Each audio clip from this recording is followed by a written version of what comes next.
안녕하세요. 제가 했던 경험들로 세상을 이롭게 하는 정보를 나누고 싶은 라라입니다. 오늘은 제가 수년간 정말 많은 분들께 1대1로 대답해야 됐던 심리상담과 정신의학과 진료에 대한 모든 것들을 다 알려드리도록 하겠습니다. 일단 오늘 내용은 재미는 없을 거예요. 그냥 필요하신 분만 보세요. 오늘의 이야기들은 저의 경험일 뿐이지 정답은 아닙니다. 제가 경험한 내용 안에서만 말씀드리도록 할게요. 제가 상담을 정말로 필요할까요? 제가 병원에 가야 할까요? 라고 질문하는 분들이 많으신데요. 몸이 아프면 뭐 피가 나고 있고 뭐 다리가 부러지고 이러면 확실하게 보이니까 병원에 가는 걸 주저할 필요가 없는데, 마음이 아픈 거는 티가 안 나기 때문에 좀 결정하기가 어려워요. 그리고 되게 주관적이기 때문에 내가 지금 참을성이 없어서 그런가? 의지력이 떨어져서 그런가? 이런 부분 정말 혼란스러워합니다. 그런데 어떤 사람이 상담받아야 될까에 대해서 저는 정말 자신 있게 대답할 수 있어요. 상담은 무조건 누구에게나 다 도움이 됩니다. 지난 영상 마지막에도 말씀을 드렸지만 대부분은 잠재적 우울 상태고 정신적으로 많이 건강한 사람은 거의 없어요. 이유는 우리가 뭔가 잘못된 사람들이어서가 아니라 이 대한민국이라는 환경 자체가 건강한 멘탈로 살 수 없는 구조이거든요. 우리나라가 2003년부터 2016년까지 정말 10년이 넘게 OECD 국가 중에 청소년 자살률 1위이고요.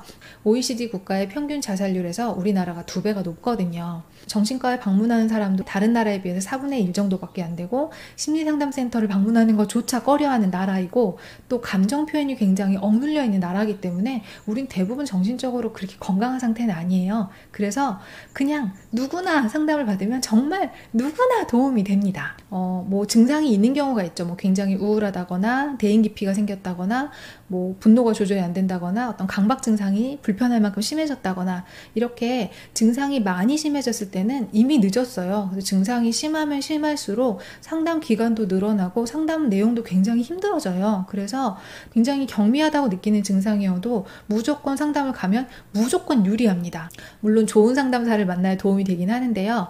자신을 객관화하는 데는 반드시 타인이 필요하고요. 또 판단평가 없이 그냥 솔직하게 자신의 얘기를 누군가 타인에게 얘기하는 것만으로도 상황이 나아지는데 굉장히 도움이 됩니다. 보통은 내가 상담을 받아야 된다거나 정신과에 가야 된다고 생각하면 사람들이 이상하게 볼까봐, 또는 내가 정신병자가 된 건가? 이 우리나라 특유의 너무 두려워하고 좀 혐오하고 기피하는 경향이 있죠. 정말 이 부분은 너무 속상해요. 또는 가족들에게 상담을 받고 싶다, 병원에 한번 가봐야 될 것 같다라고 말했을 때 이제 부모님들이 네가 의지력이 약해서 그런 거다, 뭐 이렇게 굉장히 강하게 거부하는 경우가 많아서 더더구나 어려워요. 그런데 부모님이 뭐라고 하시건 가족들이 뭐라고 하시건 내가 상담이 필요하다고 느끼면 상담을 받으십시오. 혼자 이겨내려고 할수록 그냥 상황만 더 악화시키고 상담 기간과 비용만 더 늘어날 뿐이에요. 상담은 누구에게나 필요합니다. 여기서 어떤 신체적 증상이 있는 경우와 없는 경우를 나눠서 다시 한번 볼게요. 어떤 정신적인 불편한 증상이 뚜렷하게 있는 게 아닌데 그냥 상담을 받아보고 싶다 하는 경우도 있어요. 저도 20대 내내 그랬거든요. 상담 한번 받고 싶다. 이런 경우에는 그냥 나 자신의 심리 상태가 어떤지 궁금하고, 나라는 사람이 도대체 왜 이러지? 어떤 궁금증 때문에 상담을 받아보고 싶은 경우거든요. 원래 사람은 자신에 대해서 되게 궁금해해요. 그래서 타로도 보고 점도 보고 사주도 보고 성격 유형 테스트 같은 거 하면 정말 싫어하는 사람 없거든요. 다 되게 재밌어해요.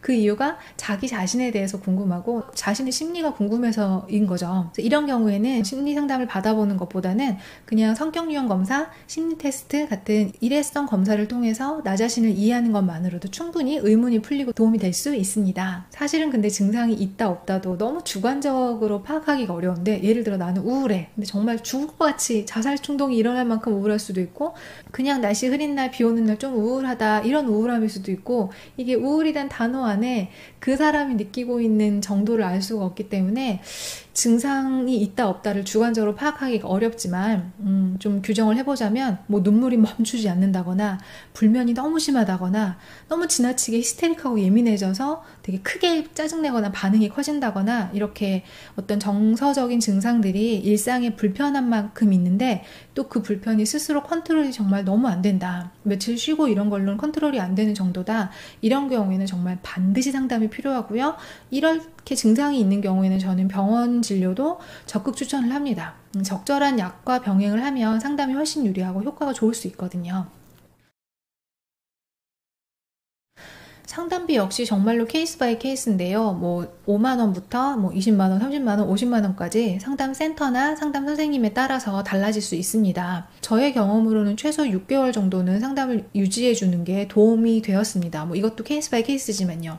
보통은 상담비가 비싼 것 때문에 걱정을 하시죠. 뭐 5만 원이라고 해도 10회면 60만 원이니까 작은 돈은 아니니까요. 그리고 학생이어서 돈이 없다, 부모님이 상담비를 주지 않는다, 뭐 이런 고민도 저에게 얘기하시는 분이 정말 많아서 되게 안타까웠어요. 우울해서 일을 할 수 없어 돈이 하나도 없는데 또 우울해서 벗어나려면 상담을 받아야 돼서 돈이 필요하니까 정말 힘들었거든요. 그런데 우리 좀 생각을 해봅시다. 여러분 다리가 부러졌는데 병원 안 가실 건가요? 아니잖아요. 또는 머리가 터져서 피가 철철 나는데 병원 갈 돈 아깝다고 피 흐르는 채로 꼬매지 않고 살지 않을 거잖아요. 마음이 다친 거는 몸이 다친 것보다 훨씬 데미지가 심각하거든요. 상담비는 절대 아끼지 말아야 할 돈이고요. 상담비로 쓴 돈은 그 어떤 돈보다 가치 있게 쓴 돈이 맞아요. 우리가 살다가 비싸도 꼭 써야 되는 돈이 있잖아요. 상담비가 그런 돈이에요. 저의 경우에는 정말로 돈이 하나도 없어서 빚내서 상담을 했어요.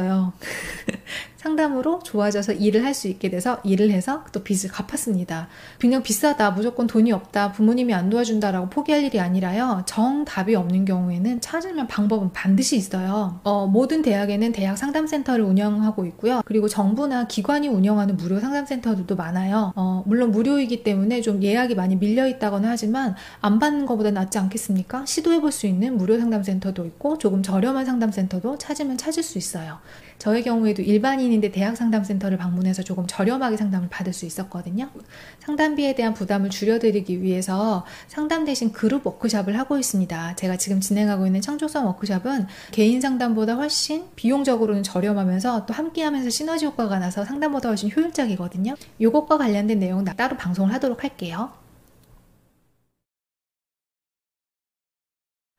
이게 진짜 쉬운 주제가 아니에요. 좋은 상담사, 나에게 맞는 상담사를 만나는 게 전부이고 제일 중요하거든요. 상담은 정말 예민하고 섬세한 작업이기 때문에 정말로 상담사랑 잘 맞아야 돼요. 그런데 또 잘 맞는 상담사 찾는 게 조금 어렵습니다. 왜 어렵냐면요. 저도 그랬는데 정신적으로 불편을 겪고 있는 사람들은 대부분 되게 예민하고 위축되어 있고 두려움이 많아요. 그래서 상담사분이 문제가 없고 좋은 분인데도 아주 작은 행동이나 말투, 말 하나에 너무 상처를 받아서 거절감을 느끼고 그 상담사분을 싫어하게 되는 경우도 있고요. 또 반대로 상담사분이 자질이 부족한 경우도 분명히 있어요. 대부분은 어떤 상담사를 만나야 될지 모르니까 방송에 나오거나 아니면 뭐 유명한 책을 낸 분들, 이런 유명한 전문가를 찾아가게 되는데요. 그런 분들을 찾아갔다가 오히려 더 상처받고 증상은 더 심해지고 더 오래 고생하신 내담자분들을 정말 많이 만났어요, 저는.